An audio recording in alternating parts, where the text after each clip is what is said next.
I spent the weekend doing a private server roulette where I had like 5 different private servers, kind of 6 because Ascension I put on twice for the COA beta and the normal. That's another story. I have an entire COA video either coming up before or after this one, I'm not sure. And I'm just gonna rank these 5 servers.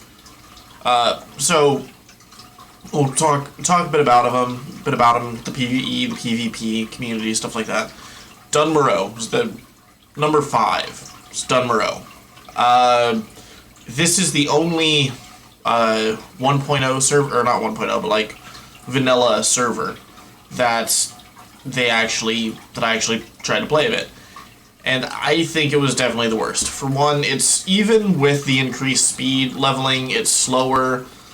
You'd have to add a bunch of extra add-ons to give it even the basic quality of life of like having a quest log on your screen.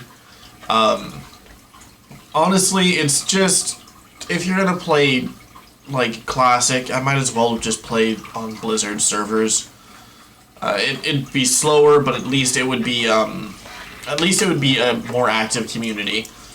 That's another thing. Like the server is kind of dead. There are only a couple people playing, and the people that are on their Discord are kind of toxic, asking what's going on, why is there no updates and shit, and it's kind of its own thing. I'm not really sure if I enjoy it. It's a bit too much.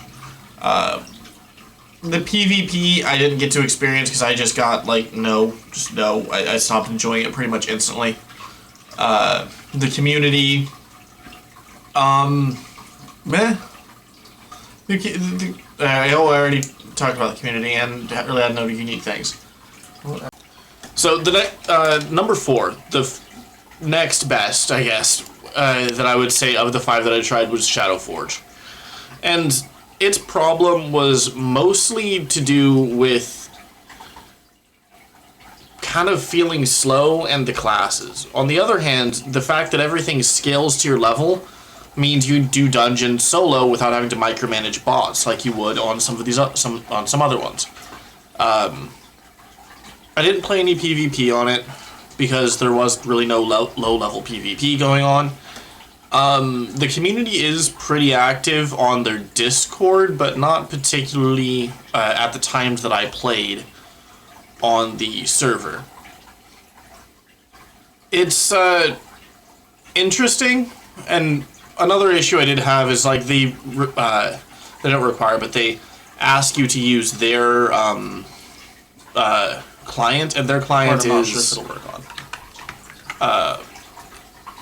It's basically the HD client, which does kind of have some bugs given the fact that I'm using Linux. It doesn't necessarily render right, but it's probably not a problem for anyone else. Yeah, the level scaling was good, but like I don't feel like the classes were designed to solo dungeons. Just kind of my biggest problem. I fix this. I want to just play as myself in solo dungeons, and in Shadowforge I can do that, but it feels slow rather than feeling like a smooth movement. Maybe there are some classes that you could try, or as you get higher level it feels better. But I have the top 3 servers on here all let me do that relatively quickly and already. So yeah, I'll probably stick with those. Now the top 3 I am basically still going to be coming back to, especially the top 1. A little bit the top 2, and the third when I feel like it. It is a really good server, and the third one is Coughing Quest. Now the reason I think Coughing Quest is the third best is the community is the best. It has got the best community. The guy that's running it is pretty much constantly on, he's pretty much constantly talking, and it's really, really cool. Its shtick really is it has bots on it on it at all times. And you can flag yourself for PvP, do some PvE content, and then get in a world PvP fight with a bot, which is really cool.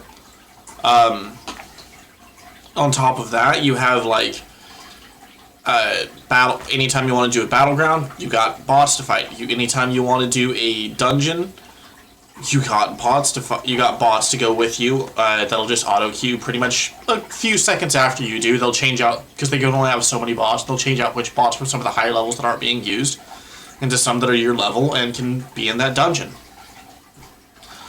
The bots do actually tank really well without any orders. The only time that it does, like, it looks like you would need orders is if you were doing a raid, but beyond that, it's not that bad. Okay. Or like a really mechanically complex one. And I can't think of any that I can think of that really would fuck up a bot. Maybe. Anyway, number 2, and you're going to be surprised that this one's number 2, given it was on the list, is Ascension. Ascension. It's been around forever. It is the free pick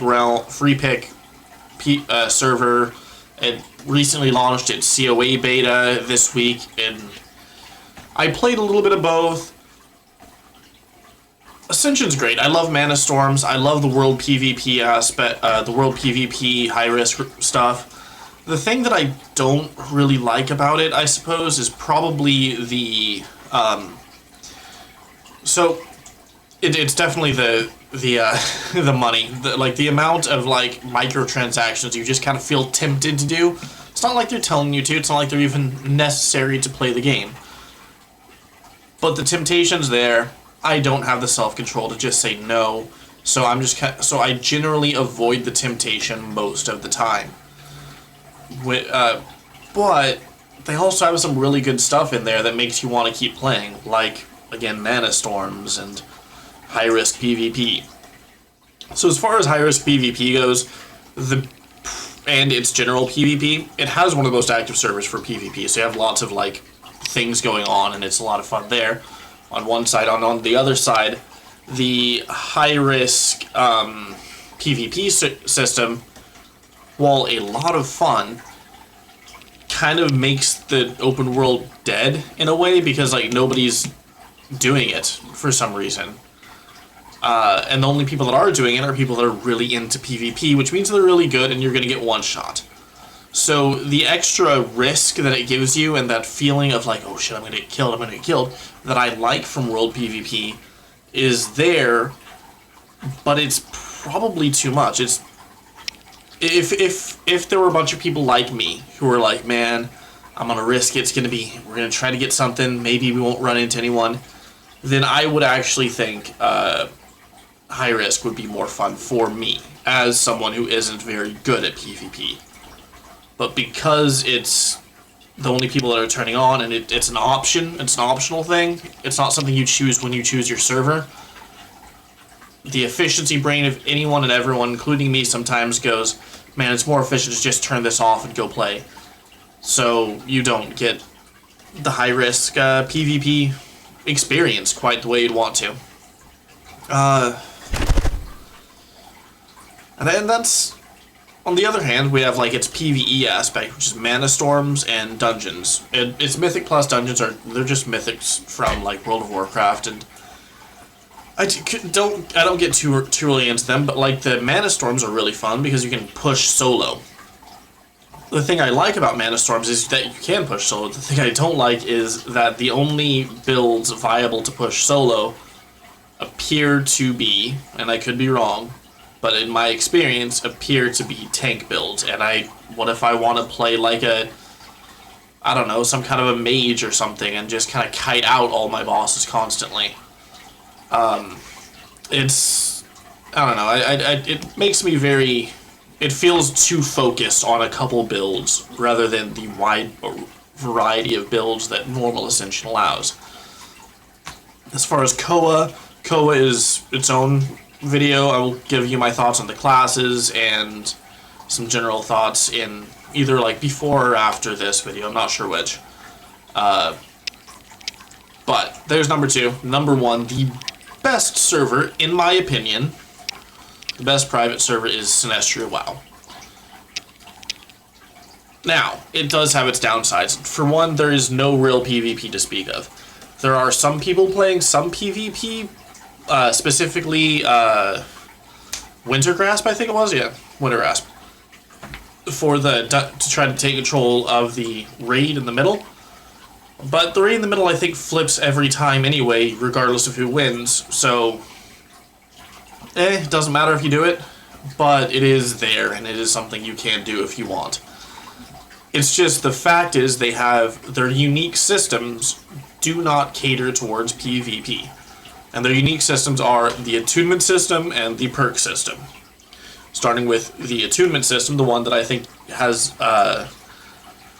the biggest, I would say, effect on the game, is because they don't actually scale things to your level when you go out and do dungeons or raids or whatever, or scale things to the amount of players. Instead, every piece of gear you get, you can attune with it, get experience with it. Once you've equipped it, it will, and then it will give you a permanent increase to your stats. And it's not just for your character, it's for all characters on your account that can wear that piece of gear. So, you will end up having, like, thousands upon thousands of stats by the time you're actually in the end game. I can solo Nax pretty easily on my Warlock and Death Knight. I can push pretty hard into Ulduar on my, or is it Uldaman? One of the two. on my Warlock, and it's really fucking good. It is a lot of fun. And the other system has is perks. Perks are, instead of having base class changes to make each class different, they have perks you can get by talking to an innkeeper and choosing from amongst their selection. They have, like, general perks that work for all classes, so they're all categories. You can 5 of each category. There's, like, defense, offense, utility, and I forgot what the last one was, but there is a 4th category. It's like defense, offense, utility.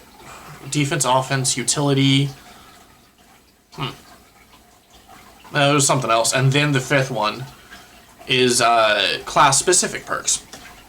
And the class-specific perks basically have, there are 4 different trees with 4 different, like, groups of 5 that will increase your stuff. So, like, for Warlock, you have a Demonology one, a Affliction one, a Destro one, and then a 4th one that's all about, like, cooldowns and stuff. I don't remember exactly what it's called, but, like, I went really hard with Demonology.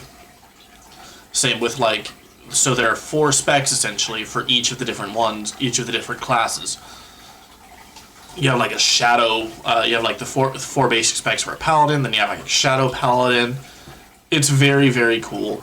And it adds a lot of life to your class, and it's not like it makes them all, like, every class that is a Beast Mastery looks exactly the same, because they don't just have 5, you can only use 5, but they usually have, like, 6 or 7. I think Beast Mastery in specific has, like, 8 perks you can choose from, and you can make your class from those perks. And it's a lot of fun. On top of that, like, the community is there. There is always someone playing. There's always people talking in the chat in the open world. It never feels like a dead server. Sometimes it feels like these guys aren't talking very much, or they're not talking about anything that makes sense or shit. But, like, whatever. It's fun. There's people. There's always people. And it's a lot of fun. The only downside, PvP, but you know what? There are other things for that. And frankly, I think Ascension's Koa might actually end up doing that for me as just a pure PvP server, because I really love the Necromancer. But we'll see when that comes out. That's going to be a minute still. Anyway, those are my top 5 servers that I've played lately, and overall, if there are any servers you'd like me to check out, I would gladly check them out. If you just, like, put them in the comment them, and I'd really enjoy checking out some new servers, even though I have pretty much found that, like, Sinestria is so far my absolute favorite.